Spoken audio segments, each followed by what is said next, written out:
మొదటి సమూయేలు 1:17 దేవునితో నువ్వు చేసుకున్న మనవిని ఆయన దయచేయునుగాక.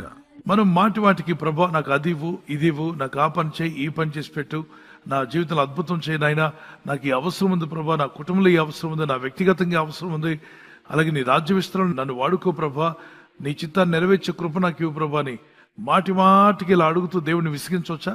కానీ ఇక్కడ ప్రభు ఏమన్నాడు చూడండి, లూకాసు వార్త 18. దేవుడు తాను ఏర్పరచుకుని వారు దివారాత్రులు తన గురించి మొరపెట్టుకుని చుండగా వారికి న్యాయం తీర్చడా? విసుగక నిత్యము ప్రార్థన చేయండి. ఆయన విసిగిపోడట, మనం విసిగిపోవద్దు.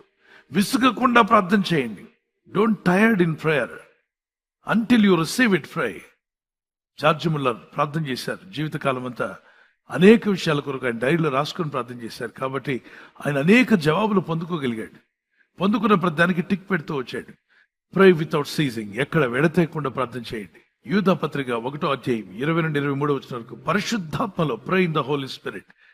Ephesians chapter 6:18-19 pray in the spirit always. మనసుకు ఏది భారంగా అనిపించినా ప్రార్థన చేయండి. గుండెకు ఏది బరువు అనిపించినా ప్రార్థన చేయండి. ఇంట్లో ఏ పరిస్థితి బాగాలేకపోయినా ప్రేయర్ చేయండి. దేవుని దగ్గర పట్టుదలతో మొరపెడదాం. రేయింబగులు ప్రార్థించిన వారికి జవాబిచ్చిన దేవుడు మీకును జవాబిస్తాడు. నమ్మిన వారు చేతిని పైకెత్తండి. ప్రభు నాకు తప్పక జవాబిస్తాడు నమ్మిన వారు గుండె మీద చేపెట్టుకోండి. కళ్ళు మూసుకొని ప్రార్థన చేద్దాం. ఫాదర్, నీ ప్రజలను బలపరచండి. నీ వెలుగుతో నీ దీవెనతో నింపుము నాయనా. వారి జీవితాలు అడ్డొచ్చే ఆటంకములన్నీ దూరపరచము. నీ కృపను అనుగ్రహించండి. నీ సహాయం దయచేయండి. నీ ప్రజలను దీవించేవాడు నీవే, ఆశీర్వదించేవాడు నీవే.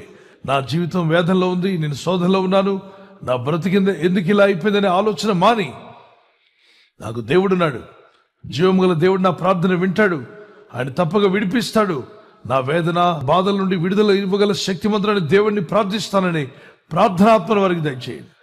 మా జీవితాల్లో వేదన తీసివేయండి, మా భారమును తొలగించండి. నీ కృప మాకు దయచేయము నాయన. కన్నీళ్లు తుడిచివేవాడు నీవే, దుఃఖమును సంతోషంగా మార్చేవాడు నీవేరని వాగ్దానం చేశావు. వారి దుఃఖ దినములు సమాప్తంలాగునన్నావు తండ్రి. నీ ప్రజల యొక్క దుఃఖ దినాలు సమాప్తం అవ్వాలి. సహాయం దయచేయండి. ఈ రాత్రి నెమ్మదితో పండుకొని సురక్షితంగా కాపాడబడినట్లుగా నీ అగ్ని కంచి వేసి మమ్మల్ని కాపాడండి. మీ చిత్తములో కొనసాగే కృప అందరికీ దయచేయమని యేసుక్రీస్తు ప్రశస్త నామములో వీరందరికీ చక్కని నిద్ర దయచేసి తెల్లవారు లేచి కృపను మాకిమ్మని క్రీస్తు నామములో అడిగి వేడుకుంటున్నామా పరలోక తండ్రి. ఆమేన్, ఆమేన్. ఈ వాగ్దానాన్ని మీతోనే ఉంచుకోకుండా లైక్ చేయండి, షేర్ చేయండి. అనేకులు ఈ యొక్క ఛానల్ సబ్స్క్రైబ్ చేసుకోమని తెలియపరచండి. సబ్స్క్రైబ్ చేయని వారు కూడా సబ్స్క్రైబ్ చేయండి. Good night. God bless you.